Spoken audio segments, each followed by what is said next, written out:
in a sudden turn of events, it looks like BitGo will no longer be purchasing PrimeTrust parent company, PrimeTrust Technologies. What just happened? Welcome back, everybody. You know that we've been following this story about what's going on with PrimeTrust. And hey, look, last week we reported that BitGo, who is essentially, that was founded by Mike Novogratz, looks like BitGo was planning to buy PrimeTrust and all of a sudden has stopped it. BitGo on Thursday pulled out of its tentative agreement to purchase PrimeTrust outright, with industry participants pointing to ongoing problems with PrimeTrust deposits, derailing the planned purchase's completion. And I have to say that this does sound a little bit strange. Shortly after reaching a tentative agreement to be acquired by BitGo, PrimeTrust halted deposits that cast doubt this week over the planned purchase's completion. Now, it wasn't just deposits, it was also withdrawals. So I'm just pointing that out there. They halted all the activity. So it's kind of strange, isn't it? Anyways, PrimeTrust found itself in a problematic financial spot in recent weeks. The firm, which also offers crypto custodial services, in early June was scrambling to pin down millions of dollars in emergency financing. Just to give a little more clarity on that piece about the liquidity issues, here we go. This is another article where it outlines what happened. PrimeTrust executives are said to have floated $25 million as one amount that would stabilize the U.S. firm's balance sheet. What caused the shortfall was not immediately clear on Thursday, though both sources pointed to PrimeTrust's shrinking customer assets.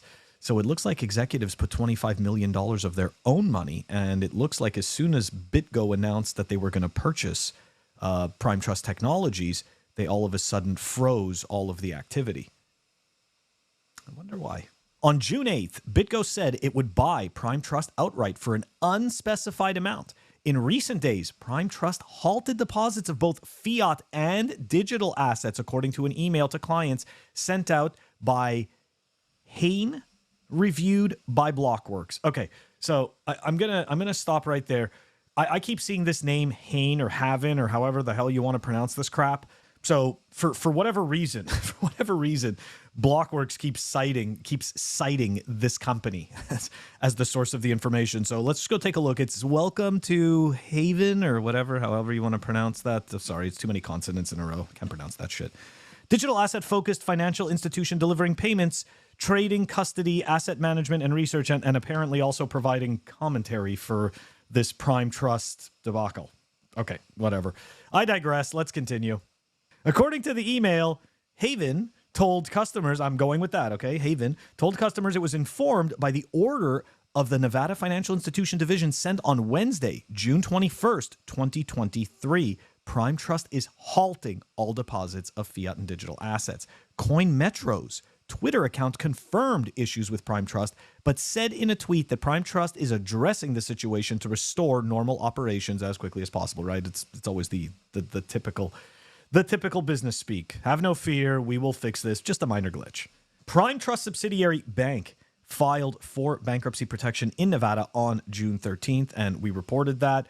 The filing showed Bank having assets of around $17 million against total liabilities of around $5 million.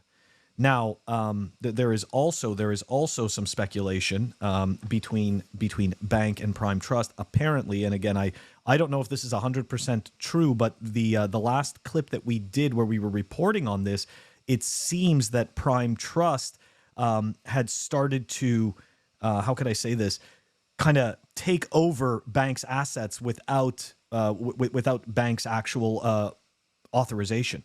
And not only that, but specifically taking IP from Bank. So I don't know what kind of fuckery is going on here between PrimeTrust. I do also want to point out that this is something I mentioned in the first video that was exposing what had happened to PrimeTrust.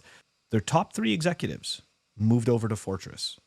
So I want people to think about this. Like, so look, whether or not they did anything shady, we are looking at a company right now that clearly made some bad financial decisions, okay, with people's money, and have been able to successfully pivot over to another company that does the exact same thing.